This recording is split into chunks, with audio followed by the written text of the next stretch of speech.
Давайте, хлопцы, давай, давай, быстрее. Давай, сейчас поможем. Сильно.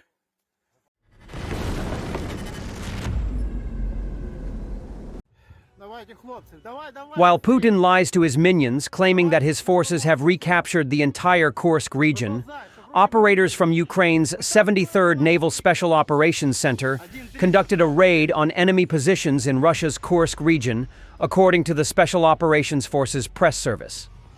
While the chief of the General Staff of the Russian Armed Forces, Gerasimov, reports on the liberation of the Kursk region from Ukraine's security and defense forces, operators of the 73rd Naval Special Operations Center continue to successfully carry out missions in the area, the statement reads. During the raid on April 26th, a group from the 73rd Center destroyed a unit of servicemen from Russia's 810th Marine Brigade. 2 enemy soldiers were taken prisoner as a result of the operation. One of the captives was evacuated on a stretcher by Ukrainian special forces, while the other was able to walk. Despite Russian political and military leadership claims that fighting in the Kursk region has ended, Ukrainian defense forces continue to hold certain positions. According to Ukraine's General Staff, 5 combat engagements took place in the Kursk region as of April 27th. In addition, Russian forces carried out 1 airstrike, dropping 2 guided aerial bombs, KABs, and launched 140 artillery attacks, including 7 using multiple launch rocket systems. Ukrainian drone operators recently destroyed a Russian assault bus in Kursk. Bombas Group forces targeted and destroyed a KAVZ-39765 bus, which was reportedly used to transport Russian personnel. It remains unclear whether the vehicle was directly involved in assault operations, though similar use of such buses by Russian troops has been recorded at the front lines. Looks like the anti-drone accessory didn't help the Russians with their assault. Ukrainian forces destroyed this engineering gimmick faster than it could spread online. Donetsk front. We can clearly see that cluster munition is used here, and this is another proof of its effectivity. The SBU burned 3 Russian tanks.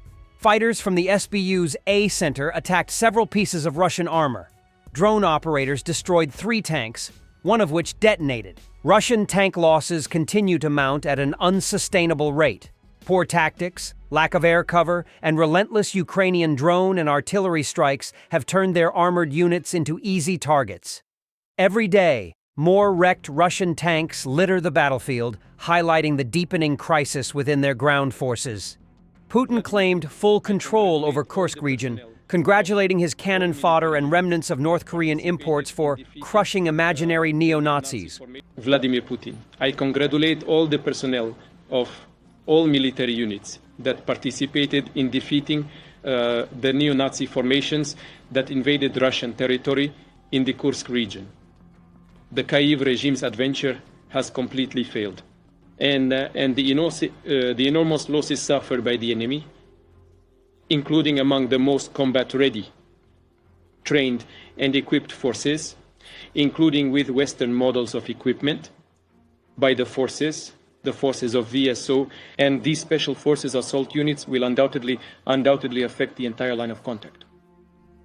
The complete defeat of the enemy in the Kursk border area creates conditions for further successful actions by our troops on other crucial sections of the front, bringing closer the defeat of the neo-Nazi regime. Ukraine's General Staff refuted Putin's claims of liberating Kursk region. Defensive operations continue in parts of Kursk. 5 enemy assaults repelled today. 1 clash ongoing. No threat of encirclement for Ukrainian units, the statement said. Russian arrogance turned to tragedy. At a Victory Day exhibit of captured Ukrainian equipment in a Russian city, an armored vehicle's rear hatch fell on a child's head, killing them instantly. The body was covered with an exhibition banner.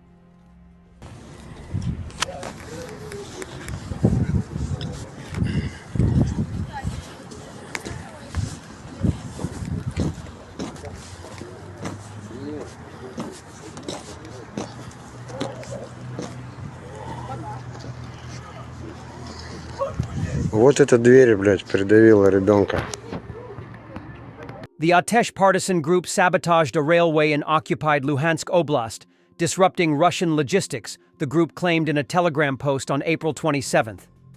Operatives with the group destroyed a transformer cabinet on a railway near the town of Stanitsia Luhanska, Atesh said. Occupying Russian troops reportedly used the railroad to transport military personnel and supplies. The sabotage operation disrupted Russian supply lines and led to delays in the delivery of equipment and spare parts, the partisan group said. The Atesh movement regularly commits sabotage attacks on Russian territory and in Russian-occupied areas of Ukraine. Partisans reported similar attacks on railroads in occupied Crimea and in Russia's Smolensk Oblast in March. Luhansk Oblast remains almost entirely occupied by Russian forces. It is one of 5 partially occupied Ukrainian territories at the center of ongoing U.S.-brokered ceasefire negotiations between Kyiv and Moscow. The Russian military is likely preparing to systemically integrate motorcycles into offensive operations in Ukraine during summer and fall 2025, the Institute for the Study of War wrote in its April 26 report, citing footage from the Russian Defense Ministry, while Ukraine presses for an unconditional ceasefire in line with proposals from the U.S., Russia continues to reject the terms and has reportedly intensified its offensive operations across the front line. The Russian Defense Ministry, on April 26, published footage showing troops at a training ground practicing offensive and defensive tactics on motorcycles, indicating plans to develop a tactical doctrine for systematic offensive motorcycle usage, ISW analysts said. The footage showed groups of 2 to 3 people practicing tactics on motorcycles. According to the ISW, Russia may be planning to issue an increased number of motorcycles to frontline units fighting in Ukraine. Pavlo Shamshin, a spokesperson for Ukraine's operational tactical group Kharkiv, also said on April 26 that Russia is planning to carry out assaults on motorcycles in the coming months. Our intelligence records the fact that in training centers on the territory of the Russian Federation and in the units themselves, active training of motorcycle drivers is taking place. And all this indicates that the assault operations of spring-summer 2025 will be carried out on motorcycles, Shamshin told the news outlet Suspilne. Motorcycles lend speed and maneuverability to Russian forces, allowing them to more effectively evade Ukrainian drone attacks, Shamshin said. But their loud noise can also prevent motorcycle drivers from hearing approaching drones. Russia is increasingly conducting assaults involving motorcycles and using motorcycles to transport personnel, the ISW said. The trend is likely an adaptation to Ukrainian drone tactics and a result of Russia's high armored vehicle losses in 2024.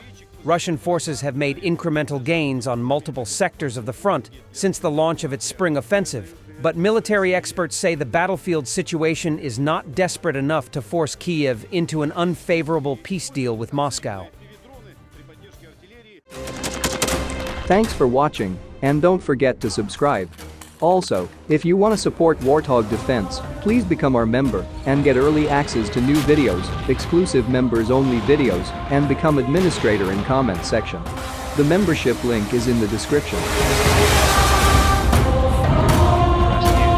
every day. We had a guy last week, it's 6 rescues in 6 days. You know, he's doing the job every day.